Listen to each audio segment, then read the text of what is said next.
Felicidade parece ser a busca constante de todos. É interessante que Jesus, ao falar do assunto, ao falar dos bem-aventurados, os felizes, ele diz: bem-aventurados ou felizes os que choram.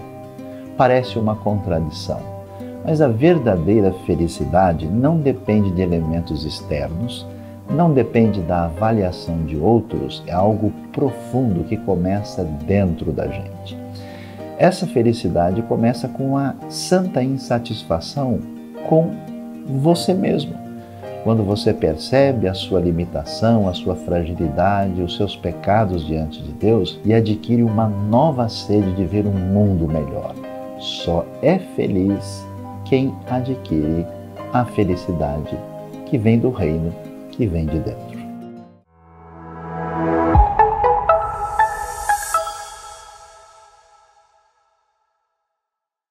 Olá, seja muito bem-vindo a mais uma celebração aqui no IBMU.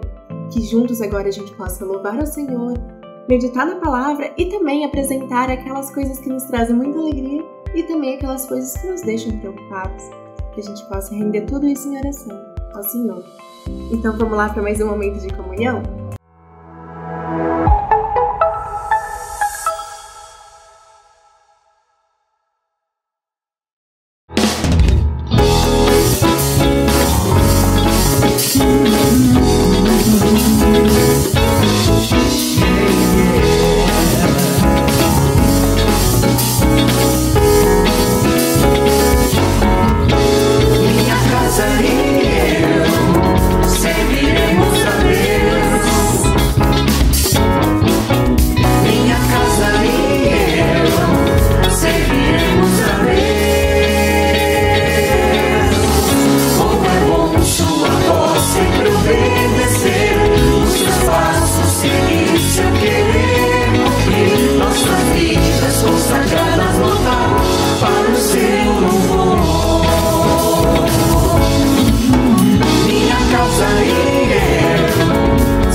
Somente a ti.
Esse é o momento na nossa celebração onde podemos apresentar ao Senhor aqueles pedidos, aquelas angústias que têm incomodado a nossa vida.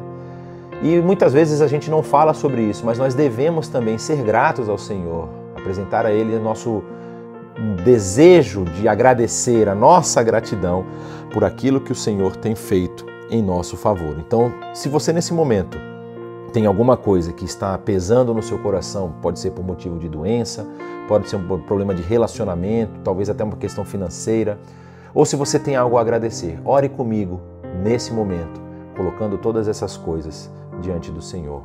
Pai, nós queremos nesse momento, primeiramente, agradecer.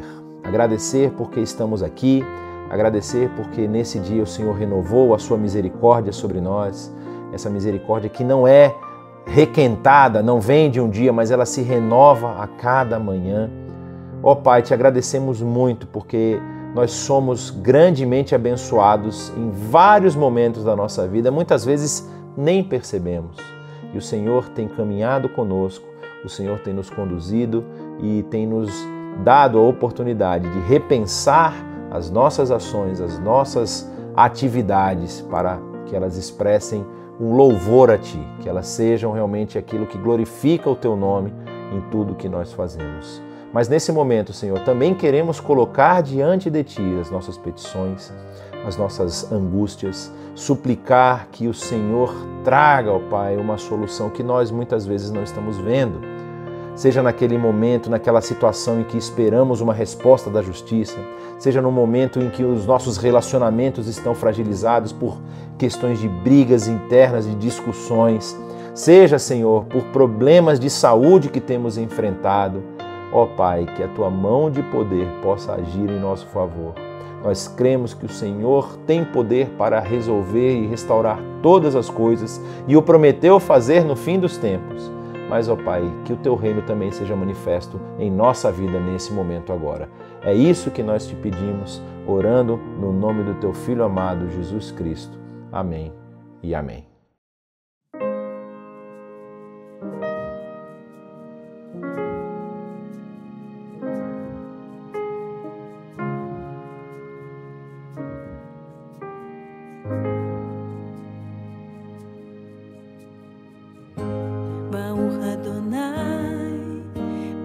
מציון שוכן ירושלים,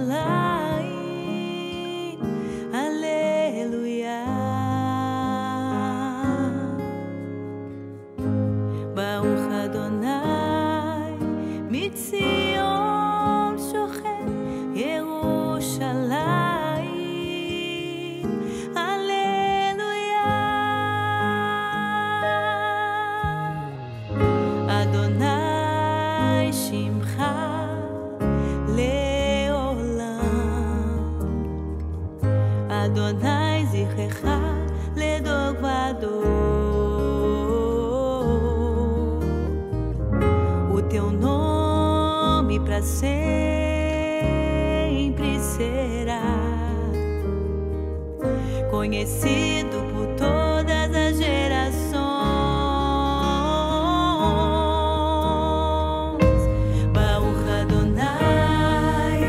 ציון שוכן ירושלים, הללויה. ברוך אדוני, מציון שוכן ירושלים, הללויה. כי בחר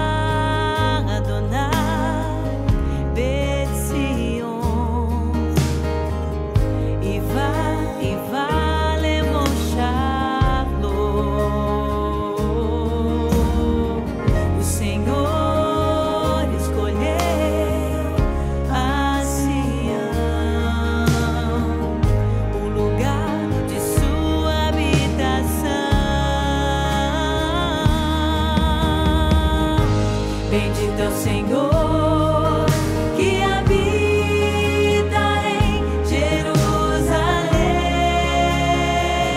aleluia.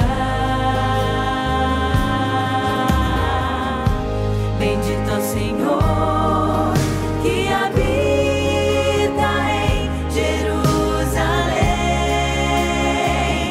Aleluia.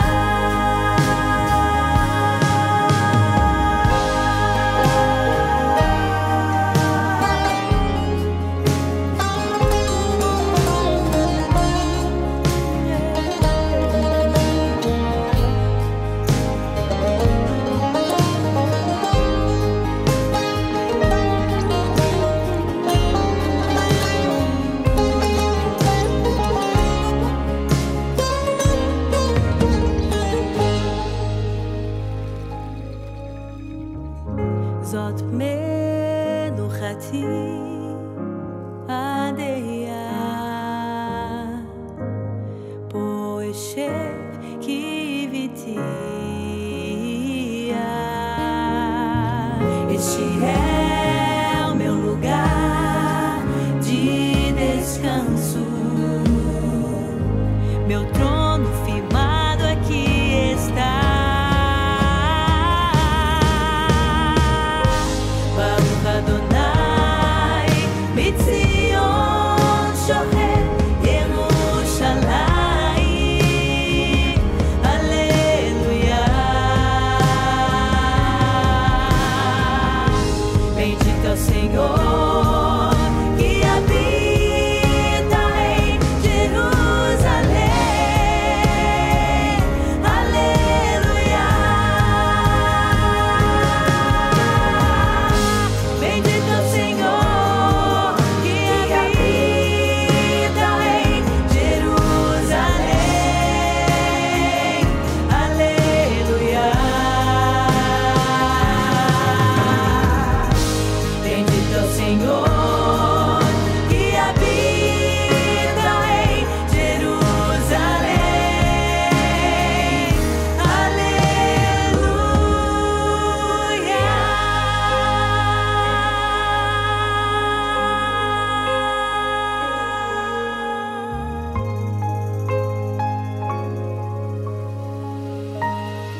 O reino de Deus é um reino de subversão. Eu não sei se você já percebeu, mas o chamado que Jesus faz para os seus discípulos é de subverter a ordem estabelecida e colocar uma nova ordem em seu lugar. Todos nós fomos chamados para destronar reis e estabelecer um só trono. E quando você pensa a respeito da maneira como deve estabelecer essa nova ordem, como deve subverter a ordem estabelecida, você terá muito pouco proveito em estudar a história dos grandes reinos, a história dos grandes impérios, ou mesmo a biografia dos principais personagens que foram importantes para estabelecer os grandes reinos deste mundo. Isso porque a proposta do reino dos céus é completamente diferente da proposta de todos os outros reinos. A pergunta mais importante não é como as coisas são, como as coisas se tornaram naquilo que hoje elas são. A pergunta mais importante é como as coisas devem ser, o que é que de fato vai permanecer. Nessa proposta e nessa maneira de enxergar aquilo que é a nossa vocação como discípulo de Jesus, a gente começa a se deparar com uma realidade que é praticamente impossível de não ser percebida quando a gente abre a Bíblia no Evangelho de Mateus, no Evangelho de Marcos ou de Lucas, ou até mesmo quando a gente lê o Evangelho de João. Naquilo que é a mensagem de Jesus para todos aqueles que o escutaram e para todos aqueles que o escutam hoje, o reino de Deus, ou o reino dos céus, aparece como um grande monumento dentro da narrativa dos evangelhos. Ele veio estabelecer um reino, e esse reino não é um reino que se restringe àquilo que é a realidade individual e ao coração daquele que crê. O reino de Deus nasce de dentro para fora. Deus começa governando quando ele passa a se tornar Senhor sobre a sua vida, mas é tão importante quanto perceber essa realidade e esse princípio no começo do coração humano do reino dos céus, tão importante quanto isso é perceber que esse é um reino que não está restrito à realidade do coração apenas do indivíduo, mas é um reino que deve crescer e dominar sobre todos os outros reinos. Essa é uma realidade que, no momento atual, é invisível na maior parte do tempo, ou na maior parte das condições em que ele se manifesta. O reino se manifesta de uma forma que é praticamente invisível para a maioria das pessoas, e mesmo para nós que estamos dentro desse reino, nós não conseguimos perceber todas as formas como ele se faz presente. Mas chegará o momento em que o conhecimento da glória de Deus preencherá a terra, assim como as águas cobrem o mar.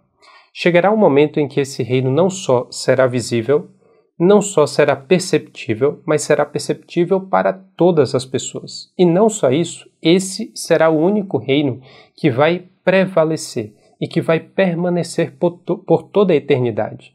Então, quando a gente pensa naquilo que é o reino de Deus, o reino dos céus, para o qual nós fomos chamados a fazer parte, para o qual Cristo continua chamando para que você faça parte, a gente percebe que esse é um reino que estabelece uma ordem no lugar de todos os outros reinos, subvertendo completamente a ordem que aí está, a maneira como as coisas hoje funcionam. E é dentro dessa perspectiva de reino, e é dentro dessa perspectiva de chamado que eu gostaria que você acompanhasse comigo a leitura do texto de Mateus 5, versículo 1 até o 11. Mateus 5, 1 até 11 começa dizendo o seguinte: Vendo Jesus as multidões, subiu ao monte e assentou-se. Os seus discípulos aproximaram-se dele e ele começou a ensiná-los, dizendo: Bem-aventurados os pobres em espírito, porque deles é o reino dos céus. Bem-aventurados os que choram, pois serão consolados. Bem-aventurados os humildes, pois receberão a terra por herança. Bem-aventurados os que têm fome e sede de justiça, pois serão saciados. Bem-aventurados os misericordiosos, pois obterão misericórdia. Bem-aventurados os puros de coração, pois eles verão a Deus. Bem-aventurados os pacificadores, pois serão chamados filhos de Deus. Bem-aventurados os que são perseguidos por causa da justiça, pois deles é o reino dos céus. Bem-aventurados serão vocês quando por minha causa os perseguirem, os insultarem e inventarem todo tipo de calúnia contra vocês. Alegrem-se e regozijem-se, porque grande é a recompensa de vocês nos céus, pois da mesma forma perseguiram os profetas que vieram antes de vocês. Jesus coloca esse chamado para os seus discípulos logo no começo do seu ministério. O texto que a gente acabou de relembrar, o texto que a gente encontra em Mateus capítulo 5, é o começo do Sermão do Monte. E o Sermão do Monte é, na verdade, um manifesto do discipulado. O que é que significa ser um discípulo de Jesus? O que é que significa ser um seguidor de Jesus? E o que eu posso afirmar para você é que ser um seguidor de Jesus não é levantar a mão diante de um apelo e dizer que Jesus Cristo é o Senhor. Porque Paulo, quando vai falar sobre salvação, ele fala que aquele que crê com o coração que Jesus é o Senhor e com a boca confessa que ele ressuscitou dentre os mortos, esse será salvo. A não ser que você entregue completamente a sua fé, a sua convicção e os seus ouvidos às palavras de Jesus e se mantenha fiel àquilo que ele exige de você, você não é um discípulo de Jesus. É apenas aquele que crê e aquele que procura seguir tudo aquilo que Jesus estabeleceu. E quando Jesus vai nos explicar aquilo que é o seu chamado, ele não só nos chama a sermos essas pessoas, discípulos dele, mas também fazermos outros discípulos. E naturalmente, várias questões surgem na nossa mente e no nosso coração quando a gente se pergunta o que significa essa fidelidade, essa aliança radical com a pessoa de Jesus. E Jesus exige esse compromisso radical com ele. E não tem como você responder essas perguntas sem ler o Sermão do Monte. O Sermão do Monte, Mateus 5, 6 e 7, não só é um aspecto importante do ensinamento de Jesus, mas é a pedra fundamental do ensino de Jesus a respeito do reino de Deus. Quando ele começa a ensinar, pelo menos de acordo com o relato de Mateus, ele coloca para a gente essas palavras que a gente leu e que a gente lê na sequência do restante do capítulo 5 e também nos 2 capítulos seguintes sobre o que é o reino dos céus ou o que significa fazer parte do reino dos céus. Por isso, a gente precisa ler, a gente precisa meditar, a gente precisa se comprometer com o que Jesus está colocando aqui. Mas ao longo da história do povo de Deus, ao longo da história dos discípulos de Jesus, a maneira como esse ensino foi lido, como esses 3 capítulos em especial foram lidos, foi muito diversa para pessoas que sinceramente quiseram entender aquilo que Jesus estava ensinando aqui. Uma das formas mais comuns de ler o Sermão do Monte é entender que as palavras de Jesus nesses 3 capítulos formam um manifesto da moralidade cristã. Nos dizem e nos revelam qual é a ética do reino de Deus. Então, o que Jesus está colocando para a gente aqui é um elevado grau de exigência daqueles que desejam proceder de forma justa e correta, como uma forma de se adequar àquilo que Jesus está chamando de reino dos céus. E essa, por exemplo, é a maneira como um intérprete muito importante de Jesus leu o Sermão do Monte, que é Lev Tolstói, o grande romancista russo, talvez um dos 2 maiores romancistas ao lado de Dostoiévski, era, assim como Dostoiévski, um cristão e acreditava que isso era a palavra revelada, que isso era a palavra de Deus. Então, se Jesus estava falando essas coisas, é porque nós devemos nos comprometer de todo o coração com essas coisas. Mas a forma como Tolstói entendeu o Sermão do Monte é basicamente como um manifesto da moralidade cristã. E aí surge um problema, que é possível a gente alcançar esse nível de santidade, esse nível de compromisso, é possível a gente atender às expectativas que Jesus estabelece dentro desses 3 capítulos, Veja que não é simples a missão, não é fácil a tarefa, porque Jesus vai afirmar, Jesus vai afirmar ainda no capítulo 5, vocês ouviram o que foi dito aos seus antepassados, não matarás, e quem matar estará sujeito a julgamento. Mas eu digo a vocês, aquele que se irar contra o seu irmão estará sujeito ao julgamento. Será que você pode afirmar que você não está sujeito a julgamento? Que a pena que vale para um homicida não vale também para você? Porque, de acordo com o Sermão do Monte, se você se irou contra o seu irmão, você está sujeito a julgamento. E se você disser ao seu irmão racá, você será levado ao tribunal. E se você disser louco, corre o risco de ir para o fogo do inferno. Veja que a exigência de Jesus não só é elevada, mas é absoluta. No fim desse momento de ensinamento, ou pelo menos na primeira parte do Sermão do Monte, Jesus vai afirmar: sejam perfeitos como o perfeito é o Pai Celestial de vocês. Então, existe naturalmente uma dificuldade de entender o Sermão do Monte como algo que a gente possa realizar. Mas se a gente tem essa perspectiva otimista a respeito da capacidade humana de seguir essas exigências de Jesus, ainda assim a gente precisa reconhecer, esse é um fardo, e esse é um fardo pesado demais para ser carregado. O próprio Tolstói leu e entendeu essas palavras, se comprometeu com essa forma de entender o Sermão do Monte, e ele precisou, como excelente intérprete do coração humano, admitir que ele nunca foi capaz de alcançar o ensinamento e a exigência de Jesus. Tolstói se comprometeu com o Sermão do Monte, mas nunca pôde atender às expectativas do Jesus que ele enxergou nessas palavras, exigindo dele essas coisas. Uma outra forma de enxergar o Sermão do Monte é como uma utopia.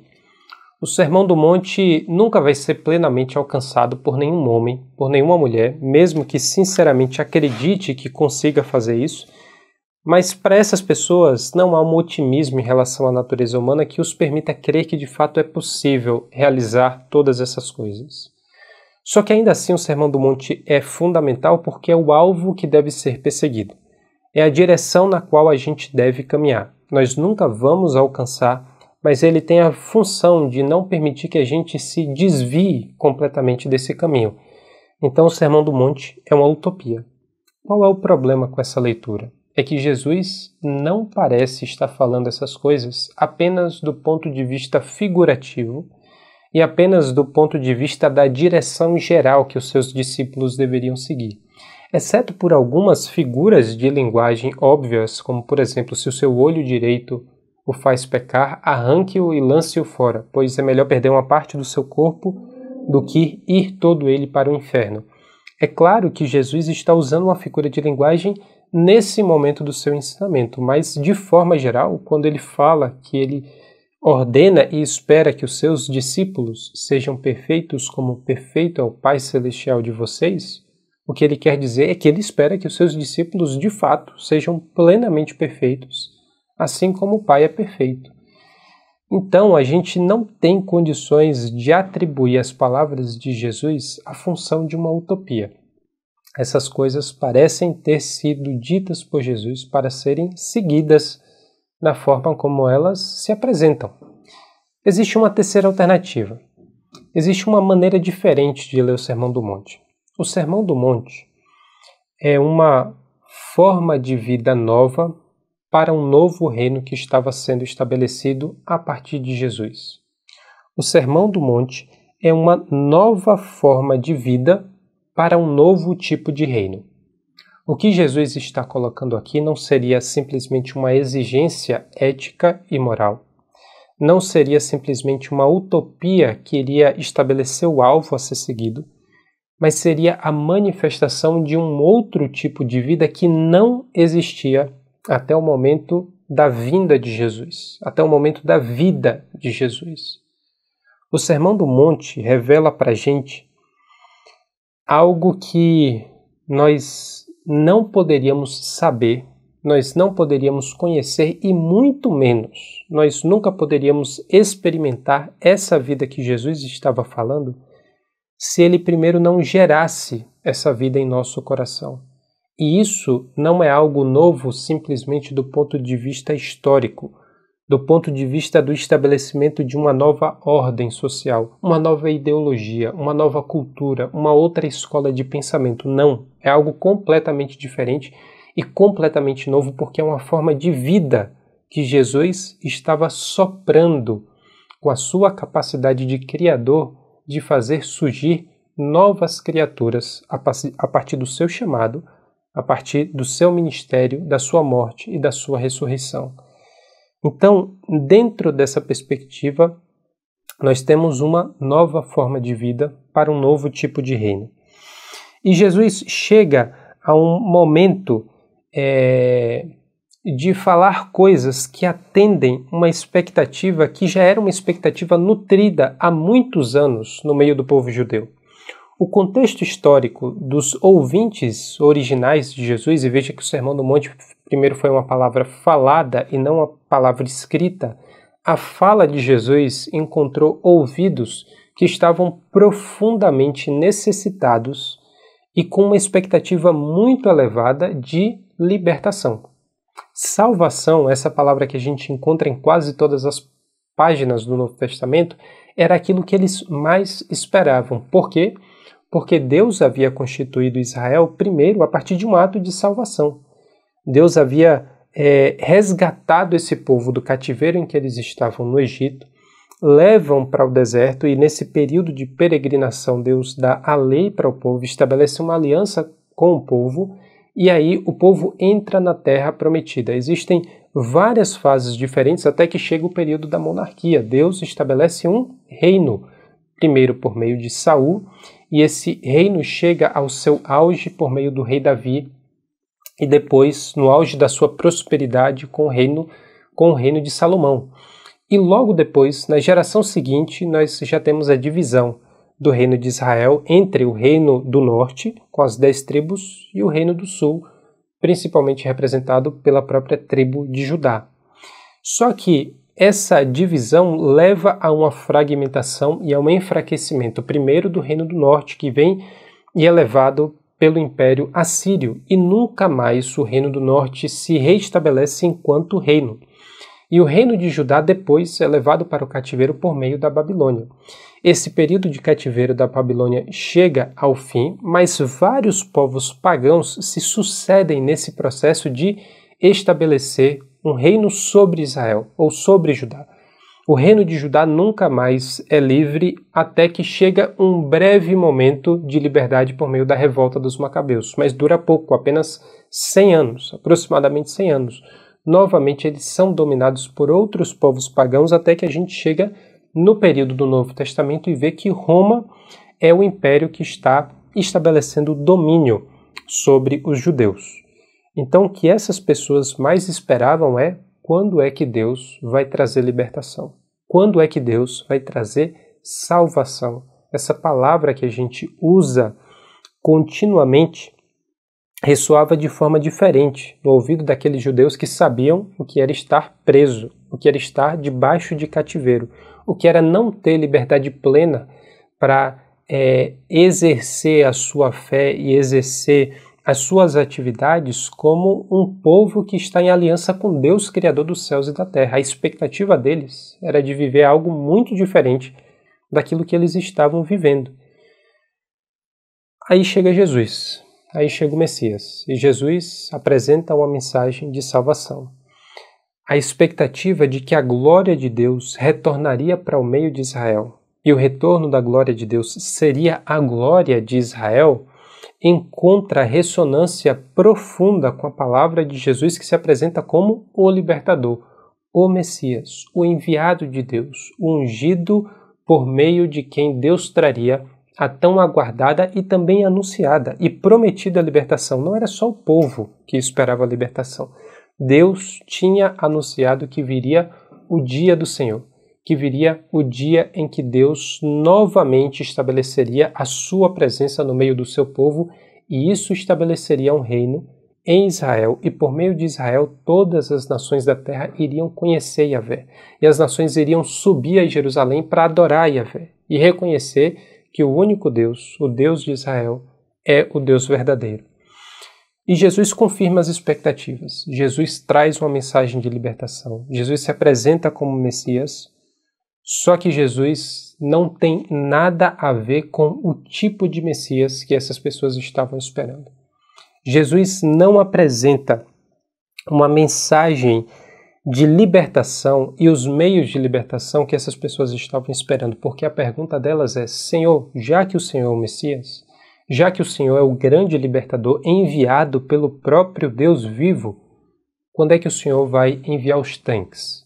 Quando é que o Senhor vai orar para que desça dos céus um exército de querubins e serafins com espadas flamejantes para derrubar e para derrotar os exércitos de Roma e para estabelecer a nova ordem do reino de Deus? E é aí onde começa a subversão. É exatamente nesse ponto que a gente percebe que o reino de Deus não só é uma realidade nova, porque é o reino que nunca havia sido estabelecido antes, mas é uma realidade nova porque é estabelecido de uma forma como nunca se viu antes. É estabelecido com uma natureza e com armas e métodos que nunca foram percebidos como meios de estabelecer um reino, muito menos um reino que deveria durar para sempre. A subversão do reino de Deus é também a subversão dos meios pelos quais esse reino é estabelecido. Não só os deuses falsos foram depostos, como também as suas armas foram colocadas no chão. Não só os reinos dessa terra foram derrotados por Jesus e pelo seu sacrifício, mas os meios, a maneira como esses reinos foram estabelecidos, foram derrotados pelo mesmo sangue de Jesus e pelo caminho, pelo trajeto em que Jesus foi conquistando cada uma dessas batalhas até chegar ao momento em que ele obtém a vitória na sua batalha final por meio da crucificação.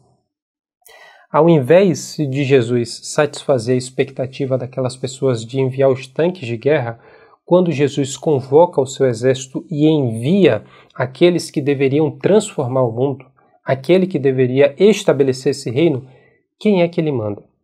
Ele envia os pobres em espírito, ele envia aqueles que choram, ele envia os humildes, os que têm fome e sede de justiça, os misericordiosos, os puros de coração, os pacificadores e aqueles que são tão comprometidos com a justiça do reino de Deus que chegam a ser perseguidos pelos outros reinos. Quando Jesus decide convocar as pessoas que deveriam destronar todos os poderes desse mundo, são essas pessoas que ele chama, os bem-aventurados. E eles são bem-aventurados não porque eles são mais abençoados. A palavra bem-aventurado, makarios, não significa abençoado, porque no grego existe outra palavra para se referir a abençoado nesse sentido teológico ou religioso da coisa. Eles também não são bem-aventurados porque eles se sentem mais satisfeitos, mais felizes. Bem-aventurança não é um estado emocional. Eles são bem-aventurados porque Deus os enxerga assim. Eles são bem-aventurados, as coisas lhes vão bem, as coisas estão na vida dessas pessoas da forma como elas devem estar, porque Deus tem uma boa notícia para essas pessoas, ou Deus tem várias boas notícias para essas pessoas.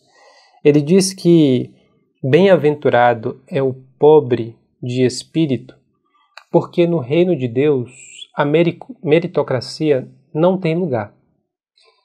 Bem-aventurado é o pobre de espírito porque essa pessoa que se aproxima de Deus e de Jesus com a convicção e com a consciência que ele não tem nada, não só ele não tem nada para oferecer a Deus, mas ele necessita de todas as coisas, ele não pode sobreviver na presença de Deus e aquilo que ele mais precisa é da sua reconciliação com o seu Criador, que essa pessoa recebe de graça a entrada no reino dos céus. Essa é a boa notícia para aquele que está pobre e sabe que é pobre. E essa é uma condição muito interessante, porque todos nós somos pobres, mas nem todos temos essa consciência. Nenhum de nós pode barganhar com Deus. Nenhum de nós pode negociar com Deus. Mas nem todas as pessoas têm essa clareza de que é essa a condição dele em relação ao seu Criador. Quando Jesus afirma no meio do seu ministério de que ele não veio para aqueles que estavam saudáveis, mas para aqueles que estavam doentes, a ironia dessa história é que aqueles que se julgavam saudáveis eram os mais necessitados que tinham dentro daquela narrativa. No meio daquela conversa, eram os religiosos que achavam que tinham realmente uma justiça clara e determinada diante de Deus, aqueles que estavam mais distantes do reino de Deus. Assim como a última igreja dentre as 7 que recebem uma mensagem, uma palavra introdutória de Jesus lá no Apocalipse, a última condenação que ele tinha é porque aquela igreja se achava rica e autossuficiente, e Deus a enxergava como pobre, nu e miserável. Esses somos nós. Nós somos completamente necessitados. Nós não temos nada, e é assim que a gente chega diante de Jesus e diante de Deus. Senhor, eu não tenho nada e eu preciso de todas as coisas. A boa notícia para essa pessoa é: o reino dos céus é de vocês. A entrada no reino de Deus é justamente garantida para essas pessoas, e esse é um reino de graça, não é um reino de méritos. Bem-aventurados os que se desesperam. Bem-aventurados são aqueles que olham para dentro de si mesmos e percebem uma maldade e percebem uma capacidade de fazer o mal que os assusta. E percebe o fato de que ele é uma pessoa muito mais egoísta, uma pessoa muito mais violenta, uma pessoa muito mais imoral do que ela mesma acredita a respeito de si mesma na maior parte do tempo. O que Jesus coloca para a gente nesses ensinamentos, como a gente acabou de ver, é que todos nós somos homicidas. Nós somos dignos de sermos julgados como assassinos. Todos nós podemos ser condenados do pecado do adultério, porque ainda que nós não tenhamos cometido esse pecado com o nosso corpo, certamente Deus pode apontar o dedo e dizer que nós cometemos com o nosso coração. Todos nós cometemos o pecado de odiar as pessoas que Deus afirma que nós temos a obrigação de amar. Aquilo que Jesus está colocando para a gente é um mínimo de transparência, de clareza e de objetividade ao olhar para dentro de si, vai levar você a chorar. Vai levar você a sentir o peso do seu pecado. E mais do que isso, a sentir o peso do pecado que existe no mundo. A sentir as consequências que o pecado dos outros tem sobre os inocentes, sobre os vulneráveis, aqueles que não tinham qualquer condição ou qualquer culpa, é quem recebe as consequências da maldade que nós colocamos no mundo. Por isso que são bem-aventurados os que choram, essas pessoas que sabem que são más, essas pessoas que sabem que fizeram o que é mal, essas pessoas que olham para o mal do mundo e estão inconsoláveis. A boa notícia é: Deus irá consolá-lo. Deus irá trazer a condição novamente do seu coração se alegrar, porque você perceberá que o mal já não o escraviza não o escraviza mais. E que o mal não tem uma presença permanente nesse mundo. Bem-aventurados os que choram, pois serão consolados.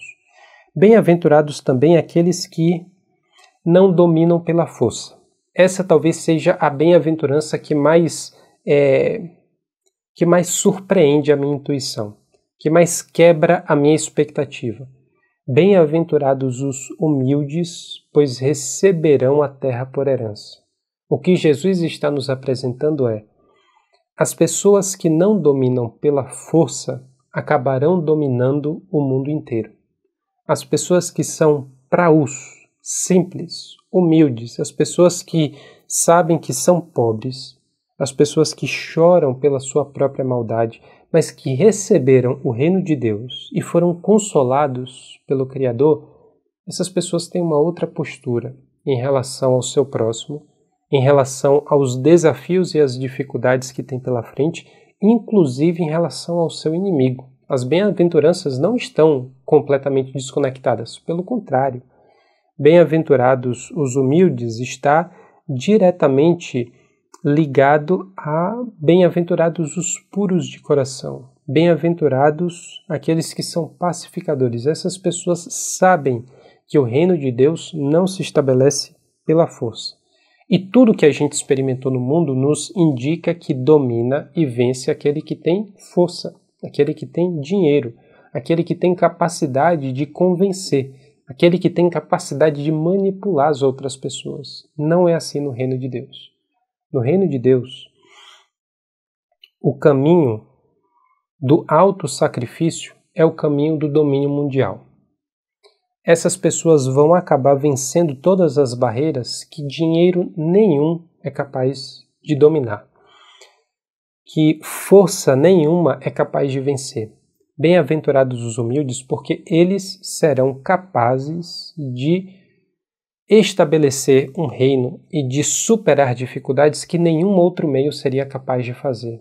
Bem-aventurados aqueles que têm gana, que têm esse desejo consumidor, que têm fome e sede de viver a justiça do reino de Deus e de ver o reino de Deus completamente manifesto sobre a terra.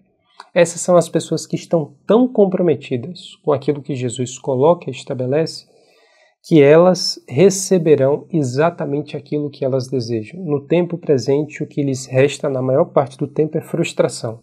É não ver a sua ação e a sua dedicação obtendo os resultados que ele tanto espera ver e enxergar na vida dos outros.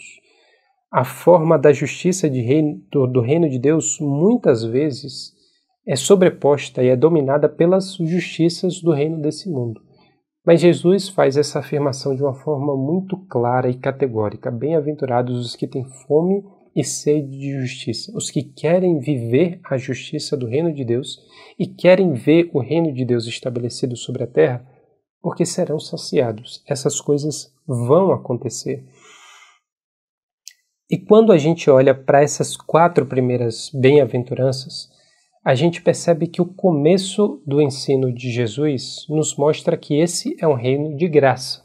Esse não é um reino conquistado pela força ou pelo mérito. E esse é um reino de graça que antecipa o céu no tempo presente.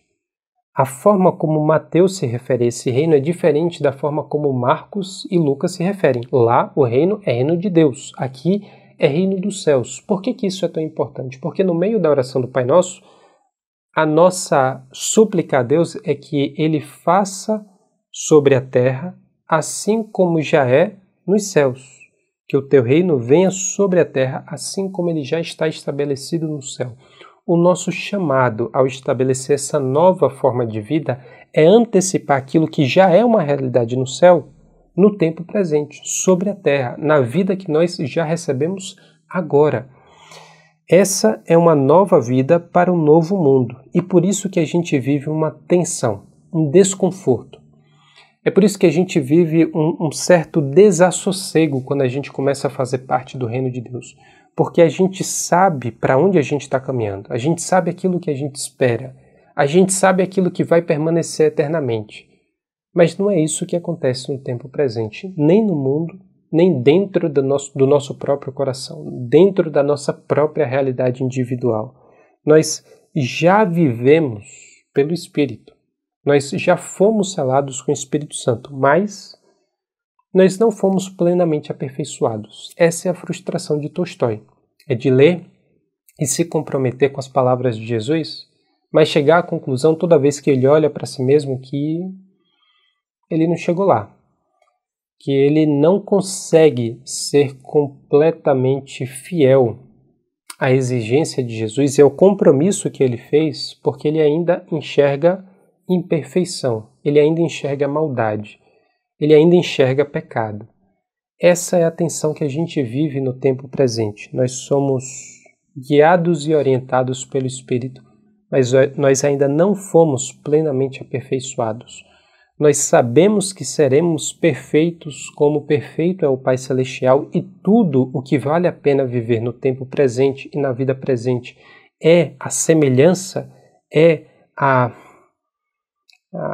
obediência, é a perseguição dessa perfeição, mas a gente ainda reconhece. Eu não vivo essa realidade. Eu não sou perfeito como perfeito é o meu Pai Celestial. Jesus exige tudo, mas nós sabemos que ainda não tivemos ou não temos plena condição de entregar tudo aquilo que Ele nos pede. Quando você se torna um discípulo de Jesus, Ele lhe pede todas as coisas. Não tem nada que está fora do chamado de Jesus para a sua vida. Não tem nada relacionado ao seu tempo, à sua energia, ao seu trabalho, à sua família, ao seu dinheiro, às suas expectativas, à maneira como você trata as pessoas. Nada está fora do âmbito da exigência de Jesus. Ele pede todas as coisas e pede que você tenha uma vida completamente diferente a partir dessa entrada no reino dos céus. Mas no curso dessa relação, no caminho dessa entrega e no processo desse amadurecimento, a gente reconhece: eu ainda não entreguei, eu ainda não consigo entregar completamente tudo aquilo que eu faço a Jesus. Mas esses são os primeiros frutos do Espírito. Essa nova vida que Ele gera em nós, e essa nova vida que permite que a gente manifeste esse reino dos céus, que permite que a gente se perceba como pobres, que permite que a gente olhe para dentro de si mesmo e enxergue o nosso pecado e nos faça chorar pelo nosso e pelo pecado dos outros. Esses primeiros frutos que permitem que a gente seja humilde e que a gente não busque mais estabelecer as coisas do nosso jeito, pela nossa força, mas a partir do poder e do reino de Deus. Esses primeiros frutos que permitem a gente desejar aquilo que antes a gente odiava, a justiça do reino dos céus. Esses primeiros frutos que permitem a gente ser misericordioso, pacificador e comprometido com a justiça do reino de Deus. Esses primeiros frutos são vida. E esses primeiros frutos transformam a realidade. Esses primeiros frutos derrubam reinos inteiros. Aquilo que foram os grandes impérios da história sucumbiram, e não sucumbiram simplesmente porque um outro rei e um outro poderoso o destronou. Sucumbiram porque esses são os reinos e esses são os poderes que estão destinados a passar, a serem derrotados para dar lugar a esse reino que Jesus inaugurou. Esses primeiros frutos do Espírito, essa forma de vida que é revelada na bem-aventurança ou nas bem-aventuranças que Jesus coloca para a gente, tem o poder de subverter completamente a ordem estabelecida. Se você quiser fazer diferença no mundo como nenhum imperador foi capaz de fazer, se você quiser fazer da sua vida algo que vai gerar frutos para toda a eternidade e que vai estabelecer uma nova ordem que transforma todas as coisas, seja um bem-aventurado.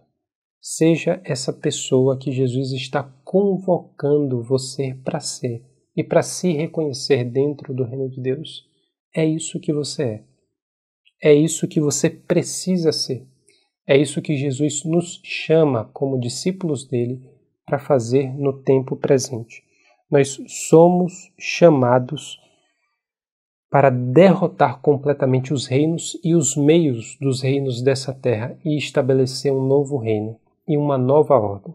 Foi Jesus quem fez isso, foi Jesus quem derrotou a morte e somos nós que continuamos destronando esses reinos, porque nós somos como Jesus. Jesus realizou a obra e pessoas como Jesus é e foi durante o seu ministério é quem continuam realizando essa obra no tempo presente. Por isso, o meu convite para você é de ser esse dissidente, é de ser essa pessoa que promove uma completa subversão do mundo e da ordem estabelecida. Essa palavra que muitas vezes tem uma conotação negativa, assume um novo significado no reino de Deus. E se você realmente quer fazer grande diferença no mundo e transformar a realidade, seja pobre de espírito, seja humilde, seja pacificador. Essas coisas fazem e têm poder que nenhuma outra arma e nenhum outro método tem capaz de transformar a realidade.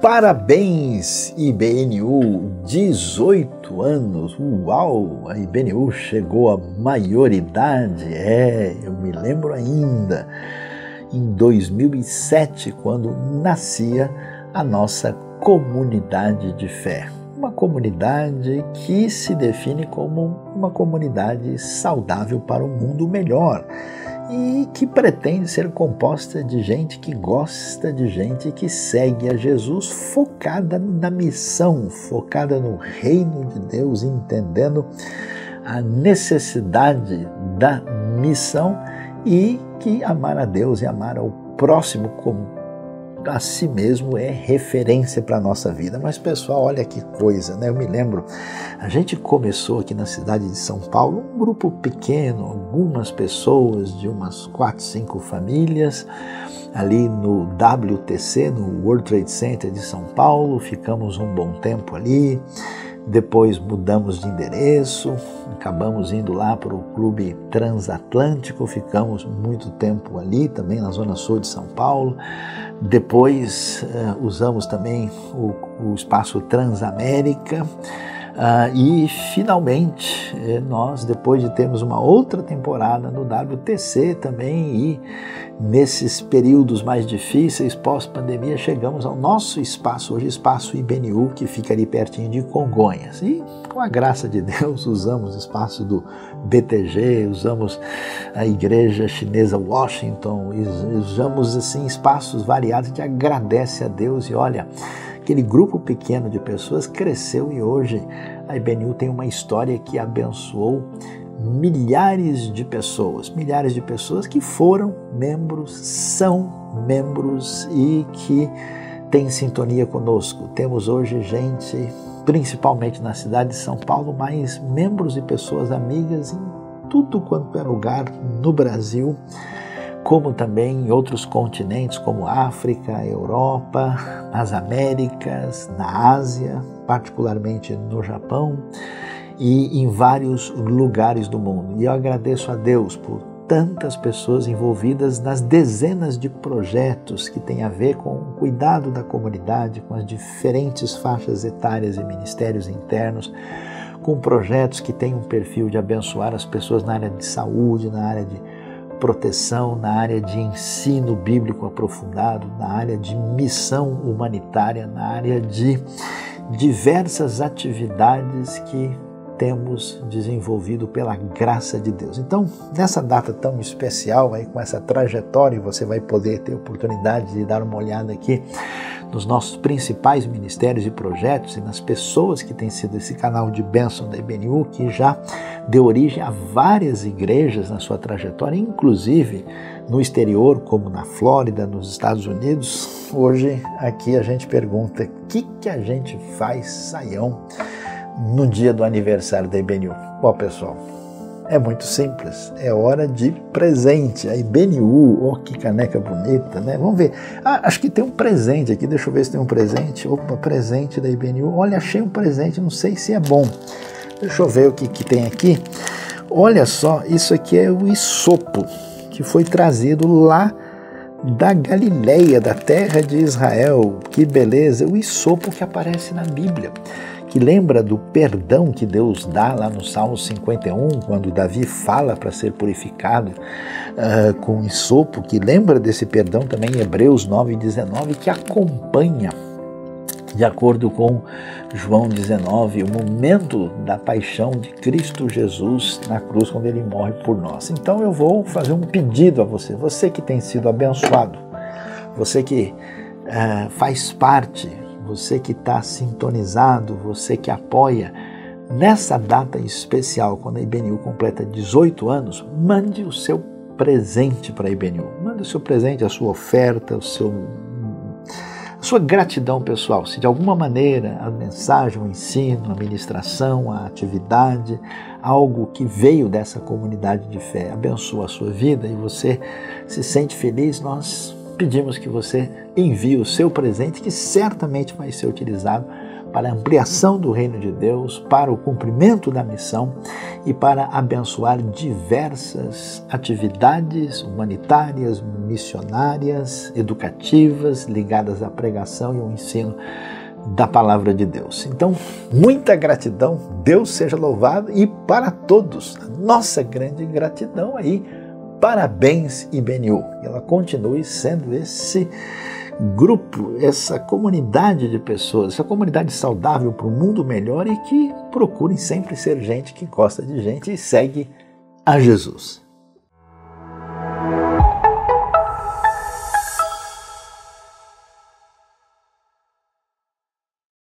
Foi um grande prazer ter você conosco na nossa celebração hoje, onde nós tivemos a oportunidade de ouvir uma porção da Palavra de Deus que devemos aplicar à nossa vida. Se você ainda não é inscrito no nosso canal, faça isso nesse momento, se inscreva, ative o sininho também para receber notificações. E como você pode ver, nós temos outras redes sociais onde divulgamos parte daquilo que nós fazemos e também os eventos que acontecem aqui na IBNU. Então se inscreva lá no Facebook, Instagram e também divulgue esse conteúdo para abençoar a vida das pessoas. Todo domingo às 9h30 nós estamos aqui. Nos vemos na semana que vem.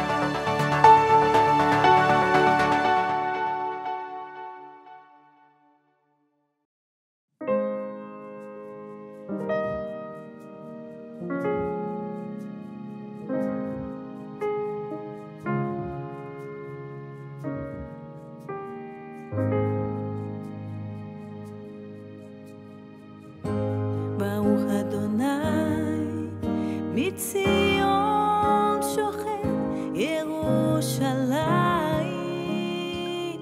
הללויה.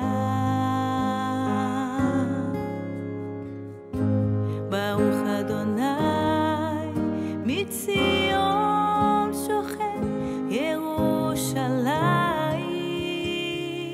הללויה. אדוני שמך לעולם, אדוני זכרך לדור ודור, o teu nome para sempre será conhecido por todas as gerações.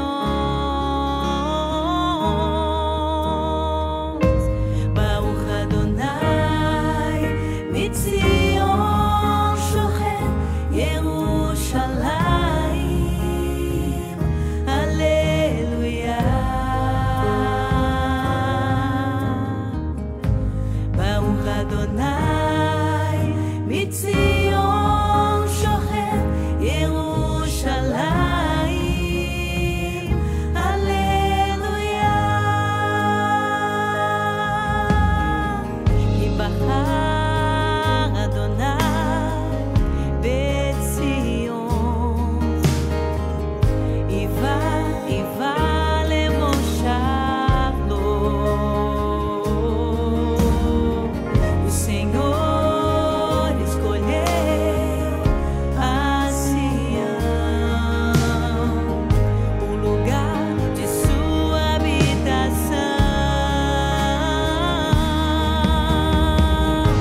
bendito é o Senhor que habita em Jerusalém,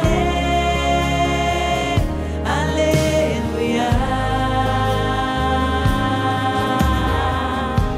Bendito é o Senhor que habita em Jerusalém, aleluia.